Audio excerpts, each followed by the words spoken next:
As we have Team Dignitas to the left, it is Zarmony on Arthas, Arthuro on Muradin, Bakery on Karazim, Snitch on Nazebo, and finally ADRD on Kael'thas. And then to the right-hand side here, we have the nigh on invincible Na'Vi with Eternal going to be playing Falstad, Shrimpy on Arthas, we have Splendor on Uther, Alex the Pro G playing Kerrigan, and finally up towards the top, it's JPL on the Butcher.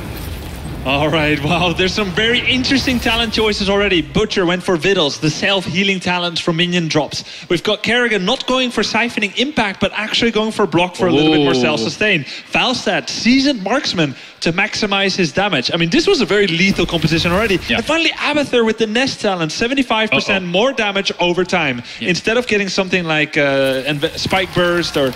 This is crazy, such a lethal team. This is the pocket strat of all pocket strats here in this tournament for Na'Vi at the moment. And it makes sense, right? Kerrigan taking block, giving herself a bit more sustain without having a warrior there. And also Abathur being able to not only soak lanes on this map, but also if he's going to go for the Toxic Nest build, it's going to stop their opponent's movement so healthily across a map where there is so much movement. Yeah, I think we'll see Abathur picking up Prolific Dispersal for 2 more charges of Toxic Nest and cooldown reduction of 2 seconds for every charge, as well as Vile Nest at level 7, where you can get a 50% slow for 4 seconds on any intrepid adventurer who accidentally steps on the nest. And perfect synergy with these warriors that want to slow their opponents down, want to get on top of them very, very quickly. So now Dignitas here are going to have to play this game out so carefully. And already the charge goes down on towards Snitch. Will he be blown up in time? Yes, he will. That is first blood here for Na'Vi. And they already start things off with a bang. And that's the power of Butcher Falstad, which they exhibited earlier on in this tournament in the group phase on that first game against Dignitas on Blackheart Bay. Falstad suddenly joining up with a Butcher who starts his charge and easily able to take someone down just like that. All right, well, still have to be very careful. Still the 4-man down towards the bottom here with Shrimpy's little minions being able to help out down towards the bottom. I can't believe I've forgotten the name of those, considering how much StarCraft I cast in my time. Locusts, there you go. As JPL also going to move down. You can already see the Toxic Nest being distributed across the entire middle of this battlefield. Really annoying Dignitas here. Arthur has already been hit twice. Yeah, you see that little poison damage he's taking. That's Abathur's doing with that upgrade. Knocks him off his mount as well here. So it's going to be very, very irritating here for Dignitas to move between these locations. There goes the stun on towards JPL for now.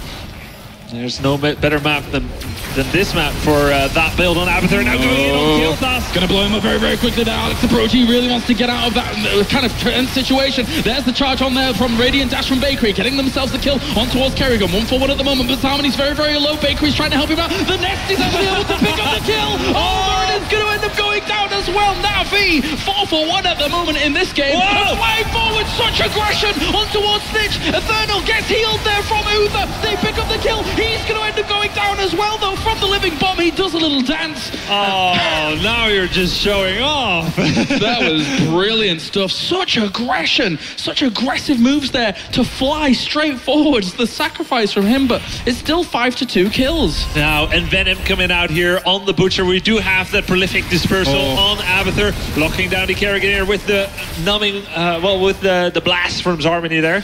Yeah, on that Howling Blast, very nice. But as you said, Prolific Dispersal is here, so this Toxic Nest build is very, very brutal. And the double Envenom out from Kerrigan and from Butcher, going to blow people up as Kael'thas ends up getting taken down towards the left-hand side. It's going to be up to Dignitas now to try and disengage from this. There goes the combination on towards Zarmony, going to slow him down as well, and he is going to end up falling. Now B is absolutely tearing this series apart so far. 7 takedowns already in 3.5 minutes of game time.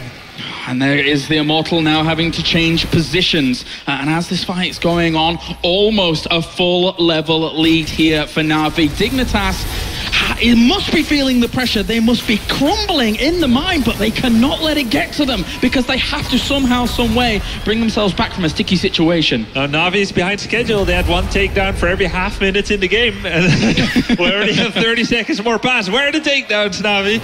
I suspect it might be coming soon. They can all cluster to the top here because it's up to Schwimpy. He can use that ability on Abathur, Symbiote. He can merge with one of the minions in the bottom lane, and anything that dies near it will still soak experience. There with the sweeping grass behind the gate. Oh, double envenom was going down on towards Snitch there as well. He doesn't manage to die though, so that's actually really good there for Dignitas to try and keep him alive, trying to delay this Immortal from doing too much, but still, while all this is going on, Abathur is positioned down towards the bottom, soaking some experience. So really good positioning by them. A full level lead at the moment, and the Immortal still hasn't taken any health damage.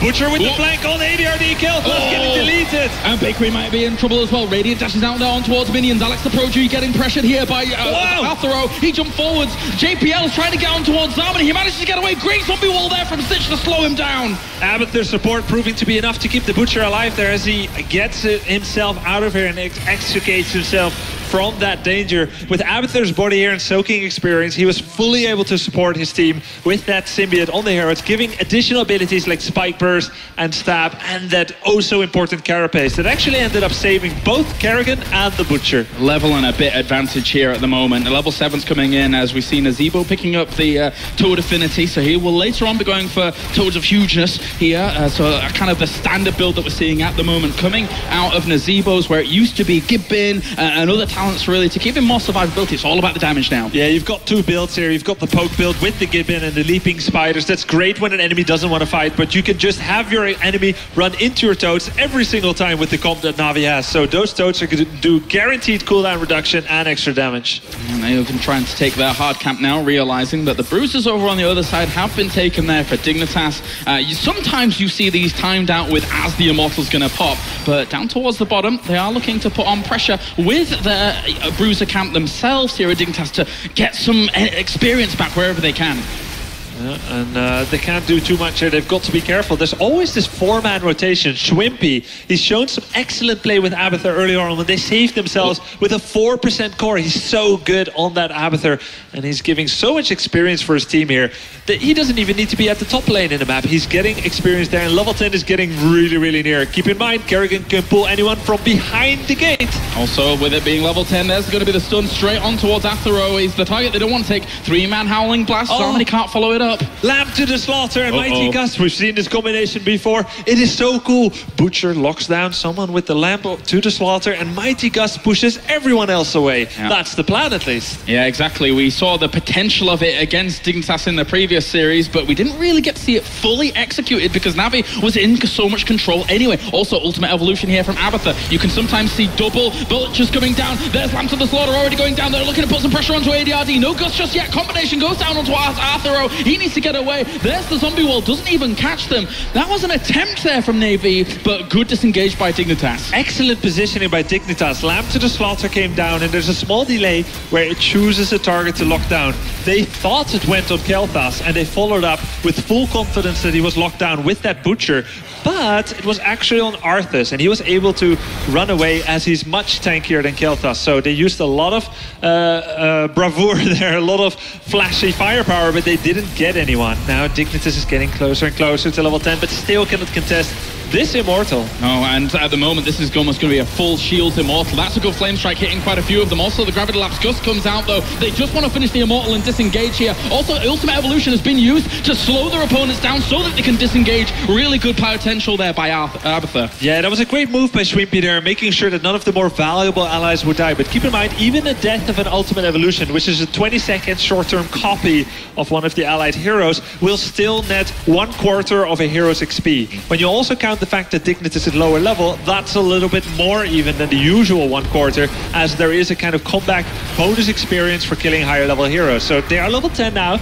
and they can start to show their own teeth here. Here comes the pressure being put on Dignitas, as you say. They have Army of the Dead Avatar. We have also Phoenix, Gargantuan, and Divine Palm being picked up for them at level 10. Was JPL, look at his positioning right now. Down towards the bottom, he is looking for the flank here. They've got to be very, very careful. Where is JPL at the moment? Do they spot him? No, they don't. There goes Lamb to the slaughter. They're going to try and go on to the Stitch very, very quickly here. There's the Gust as well. They're going to be able to blow him up. Stasis Divine Pop goes on towards him, and they're still going to be able to bring him down there. At the same time, though, we saw Kerrigan end up falling. There's big AoE damage being done. Splendor as well as JPL want to back off on here. They don't think that they've got enough power behind them to try and follow up for extra kills. Shrimpy lose the fort, and now we're going to be able to catch hold towards JPL there with the Howling Blast. Shrimpy, though, still at the front, trying to tank, allow the disengage once again.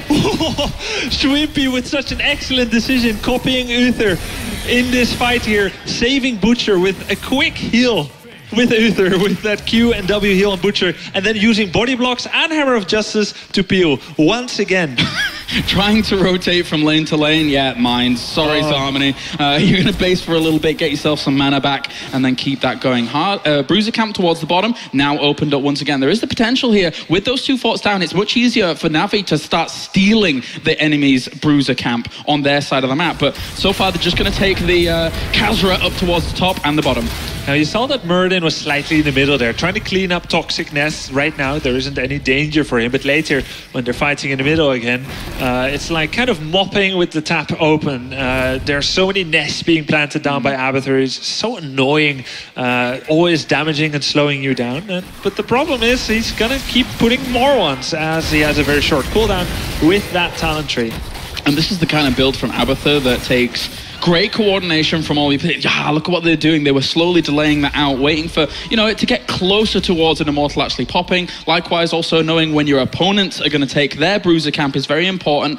Taking it almost exactly the same time. Yeah, now it's going to cancel out that Siege camp there at the top. It's probably going to win because it's going to keep summoning new doggies there, new Fellhounds. Yeah. And that is a little... Abathur can always add his firepower there as well. Anytime a trap here. Yeah, and also some toxicness set up around this. Harmony, ADRD and Arthuro don't quite know exactly where they are. They are worried. You can see it in them. Lamb to the slaughter, trying to catch the rotation on around. It must have been spotted by a toxic nest there for them to try something like that. Yeah, a little bit of a whiffed Lamb to the slaughter there on a 50-second cooldown now. With the Immortal spawning in 40 seconds, that should give a little bit more confidence for Team Dignitas to start working away at the opponent's Immortal, maybe. Whenever I see Lamb to the slaughter hit, I always think back to Jurassic Park. That poor little goat in the T-Rex paddock. The poor little goat. Cry every time. Right now, Dignitas has got to be careful not to be the goat in the T-Rex paddock. That's the one most important thing for them, to try and make sure that they do stay alive here. Phoenix goes down preemptively as they're actually defending the Immortal. I have to question the wisdom of that a little bit, because it's quite an important heroic to add damage. Had they used it in the attack, it would have had a secondary purpose of attacking the opponent's Immortal, but defensively it just kind of got wasted, just like Butcher's. It's going to be 20 seconds till it comes up. They know. Look at this. Dignitas is playing safe as possible because they know always waiting in the wings is the Butcher, waiting to try and flank, try and get those choice pickoffs. Here they come. This could be really, really bad here. Stitch is already caught. He doesn't really have many friends for cooldowns. That's a great combo coming out of Alex Pro G there from the first up. Lamb to the slaughter goes down onto Kael'thas on the left-hand side, and Venom as well. They're going to blow Kael'thas up under the pressure of that. It's double Butcher as well. Ultimate Evolution's just gone down from Shrimpy here. So it's going to be double charges with those Butchers going on. Good stun there from Arthuro, but Karasim on the right-hand side is going to go down. He got disconnected from his team, and he will be blown up. Oh, that flank was so well done by Navi there.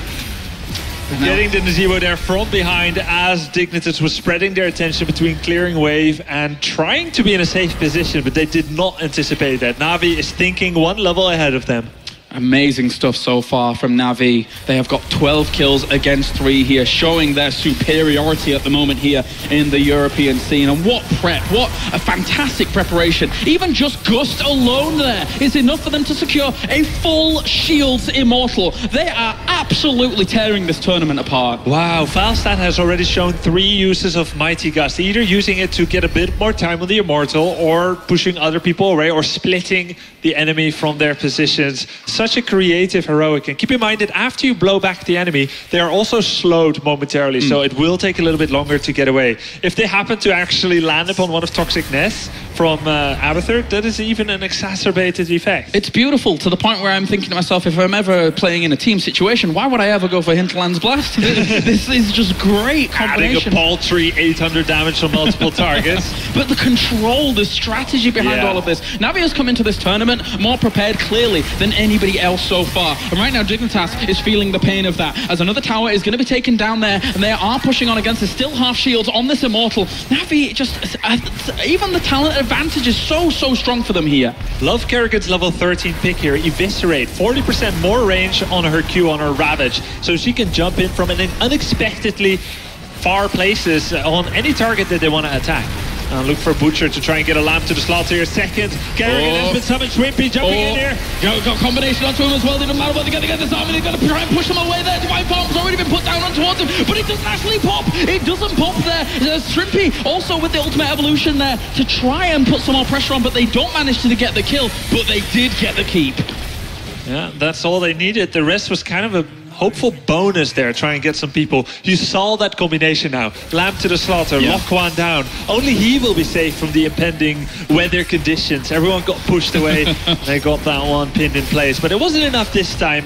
However, they have a keep. And time is working against Team Dignitas. Very much so, because this Abathur continues to pile on pressure with the Locust, with his ability to soak experience that would, under normal conditions, be too dangerous to be that far out in the lane. But his Symbiote is giving him that power. And also the map presence really of something like Eternal on a full stat allows him to be in great positions to grab himself an easy camp a lot quicker, as he can just fly straight on up there, get in the right spot and wait for his team to come along after he's done some extra damage. And I gotta tell you, Kalaris, I love this composition. If I look at this list here for Navi, I think, where do I find myself? Am I in a random game on the internet where I got a shafted composition? It's like, we have to actually make this comp work. Like, all right, let's try then. But they are actually choosing it on the biggest stage that they've played yet in Heroes of the Storm. Here in the RTB Road to BlizzCon 2015 EU Grand Finals. What's there to say other than that they're on another level right now compared to the competition here in the European scene? Navi really running away with it. And even a minefield. Exactly. How are you supposed to move around here? They clean up one, they know it's there. it's like a foregone conclusion at this point, but they're about to approach level 16. This is an opportunity, once they do get that, where they could have some staying power in this game. Yeah, they're going to get Stone Skin, Stone Form on Arthas and Merlin respectively. Kael'thas is going to have Arcane Barrier. Nazim already has Ice Block, and we're going to get that Circle of Life, or potentially Soothing Breeze here from Karazim. Now he goes for Circle of Life for the additional healing. Yeah, very important. Of course, you could make a case for Soothing Breeze, considering trying to cleanse out some of those slows. But of course, the problem is it doesn't remove the stuns, and that's a pretty big part of Kerrigan's kit here, and Uther and Butcher as well. Alright, well, for now, they're just going to back off from this. Navi now knows that they don't need to be too keen about going for a fight just yet. That bottom lane is always going to be pushing, thanks to the fact that the keep is down. They're just going to look for maybe a flank here, something like that. You can already see JPL down towards the bottom, positioning himself. Kerrigan from the top, Butcher from the bottom. It's a pincer attack. Oh, they're going to try and jump in more towards Snitch here. Here comes the charge. JPL actually cancels it and goes on to ADRD. Look at the refocus there from JPL. He does have a bomb on him, and Zarmany's going to end up falling. There's Divine Pound though onto Zarmany. Very important to be able to save him during all of that. Shrimpy's quite far forwards with his ultimate evolution. Doesn't really matter too much. The focus fire was being forced from, and when he's seeing Arthas already end up going down there, despite the wall, it wasn't enough to be able to save him. And here comes the charge in again on towards JPL, blowing up another member there. Kerrigan's going to end up falling, and Bakery's trying to hold the line at the front. It's going to be a 2-for-1 trade in favor of Navi once again. But this was a really good fight by Team Dignitas. I think they did really well, and still Navi comes back in there for the second kill. Evolution is taken down. Zombie Wall is dodged by JPL. Butcher going to go back to safety here as the fight continues a little bit. Falstad using the barrel roll to get away there. Team Dignitas did a really good fight, I think, and still they were down 2 levels and it didn't go exactly their way. Very nice Divine Palm there on Arthas, keeping him alive for as long as he did. Great play there. Well, as it goes on, we see pressure starting to pile on here by Natus Vincere on Dignitas' Immortal. Because it's on their side of the map, they're effectively defending their Immortal whilst putting on pressure to Dignitas's with the way these positions have worked out in that instance. But also still, the mines around these edges means it's hard for Dignitas to really go anywhere without being spotted, without being left vulnerable. Even still, look at the spiders being thrown always into these little pockets. You would almost never see that in a game unless you're going up against this kind of build from Abathur. Yeah, the thing is, you know where the mines are going to be because it makes sense to put them at all. Oh, hold that thought. ADRD gonna get attacked here. Oh man. JPL finding some fresh meat there in ADRD's Kael'thas. And Zarmany going to end up going very low. There's the combo on towards him. They actually pick him up there. Bakery's going to be able to dart on out with Radiant Dash, but that is another big victory here for Navi. They're approaching level 20 and they've been able to now reposition these Immortals.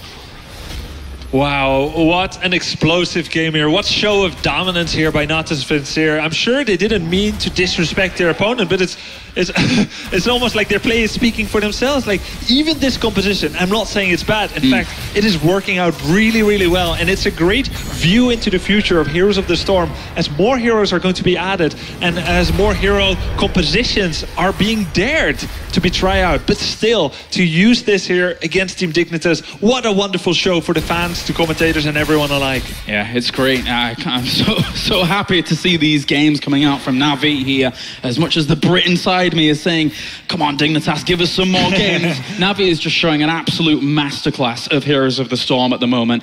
Such a privilege. And if they do win this, no one could say they didn't deserve it. A 10-0 score would be on their record as Navi here is pushing in with the Immortal. The final remaining keep for Team Dignitas, 2 levels down. Let's see if they can resist the onslaught here. This is a lot of power coming in through the Immortal level 20s here with Hive Mind, Redemption. We're seeing double blinks and also Nexus Frenzy coming out here from the Falstad. He took a lot of damage there though from that. And look how far Shrimpy is forwards, pushing the opposite lane as well as trying to soak up any experience that does go forwards. This is a very, very scary predicament here for Navi. If they lose 1 or 2 members at the start of all of this, it could go completely awry. There's the Lamp to the Slaughter. Are they going to use this opportunity to charge on in? Kill that, trying to move on away from all of it. There's the Gust as well. Don't get any opportunity to blow anybody up during all of that though, as still though they've lost themselves the keep, and Shrimpy on the left hand side here with the ultimate evolution is really putting on the pressure. Yeah, all of the abilities were missed by Natus Vincere, but here they're going in again. Divine Shield on the core. Looks like this could be it here. They're going to right click onto the core. Is this Navi taking the clean sweep? I think it is. Navi, no